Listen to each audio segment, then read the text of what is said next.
आ आ आई. Yes. ब ब बदक. क क कणीदार. आ? ख ख खमंग. ग ग गोकुळ तू. हा. अगदी घरच्यासारखं. कणीदार खमंग म्हणजेच गोकुळ तूप. हा जिल्हा कोणाचा आहे हे डोक्यात ठेवून अनेक गोष्टी सुरळीत झाल्या असं विधान निलेश राणेंनी केलं. तळगाव ते पत्रादेवी महामार्ग सुशोभीकरण करणं या कामाच्या उद्घाटन प्रसंगी ते बोलत होते. चा उल्लेख सन्मान्य जाधव साहेबांनी केला. ते जाहीर साहेबांनी त्या कार्यक्रमात केलं आणि तेव्हा 2 दिवसानंतर आज आपण इथे हा कार्यक्रम घेतोय. सुरुवातीलाच मी आपल्या सगळ्यांचं अभिनंदन करतो, राणे साहेबांचे आभार मानतो आणि तुम्हाला काही गोष्टी या महामार्गाचं सांगणं गरजेचं आहे की जेव्हा या महामार्गाची चौपदरीकरण झालंही नव्हतं तेव्हा मी खासदार होतो, साहेब या जिल्ह्याचे पालकमंत्री होते आणि मी खासदार या नाते आणि तेव्हा नॅशनल हायवे हे खातं सन्मान्य CP जोशींकडे होतं. ह्या महामार्गाचा जो पहिला टप्पा पूर्ण करण्यात आला तो झाराप ते पात्रादेवी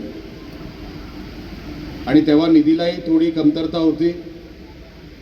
तर साहेबांच्या प्रयत्नाने आणि आम्ही तिथे खासदार म्हणून जेव्हा होतो तेव्हा 274 कोटीचा वाढीव एस्टिमेट राणे साहेबांमुळे त्या काळामध्ये मंजूर झाला आणि तो पहिला टप्पा झाराप ते पात्रादेवी तो पूर्ण झाला. मला हे सांगायला आनंद वाटतो, मागच्या 8-9 वर्षामध्ये रत्नागिरीचा तसा महामार्ग पूर्ण झालेला नाही, पण सिंधुदुर्गातला महामार्ग पूर्ण झाला आणि त्या काळामध्ये त्या 5 वर्षामध्ये तो पहिला टप्पा आपण पूर्ण केला आणि तो पूर्ण केल्यानंतर झाराप टू पुढचं खारेपाटण हा जो पॅच होता तो त्यानंतर पूर्ण झाला. मला खरोखरच सन्मान्य गडकरी साहेबांचे आभार मानायचे, सन्मान्य राणे साहेबांचे आभार मानायचे की मी परवाच्या भाषणामध्ये पण बोललो की दर्जेदार जी काही गोष्ट असते जिल्ह्यामध्ये कोण जर आणू शकतो तर ते फक्त राणे साहेबच आणू शकतात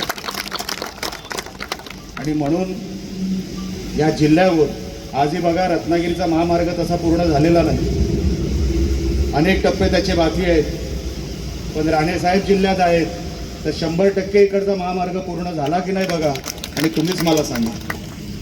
आणि खरोखरच वेगवेगळ्या मार्गाने म्हणजे हा महामार्ग जेव्हा होत होता तेव्हा अनेक अडचणी आल्या, पण हा जिल्हा कोणाचा आहे हे डोक्यात ठेवून अनेक गोष्टी सुरळीत झाल्या. आपल्याला ते सहज कळत नाही, आपल्याला ते सहज कोण सांगत नाही. या जिल्ह्यामध्ये लोकांना वाटतं याच जिल्ह्यामध्ये महामार्ग झाला, मग रायगडमध्ये का नाही झाला, रत्नागिरीत का नाही झाला.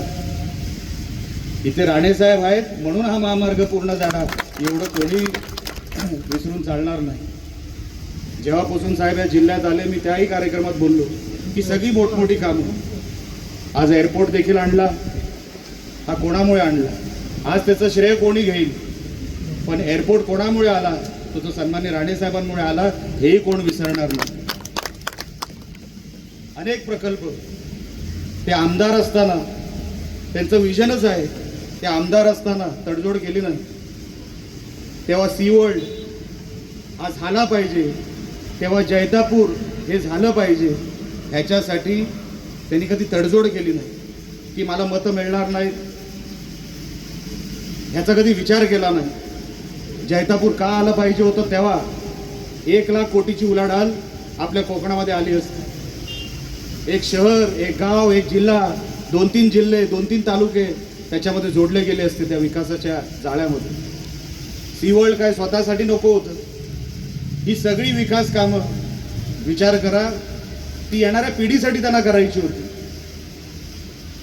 सी वर्ल्ड काय आज दगड लावला किंवा आज काय वाळू उचलली आणि आजच सी वर्ल्ड तयार झाला अशातला भाग नव्हता.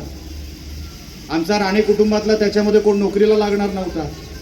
पण ही सगळी विकास कामं जर होतील तर आमच्या पुढच्या पिढीला आपण जे म्हणतो ना की दरडोई उत्पन्न त्याच्यामध्ये आपल्याला काहीतरी मिळावं, प्रत्येकाचं जीवनमान वाढावं ह्याच्यासाठी जर प्रयत्न करणारा जर कोण व्यक्ती असेल तर फक्त राणे साहेबच्या माध्यमातून पावलं टाकताना आपल्याला दिसतात. नाही तर लोक मतांसाठी, मी तर मुलगा म्हणून मी त्या निवडणुकीला उभा होतो पण साहेबांनी तडजोड नाही केली.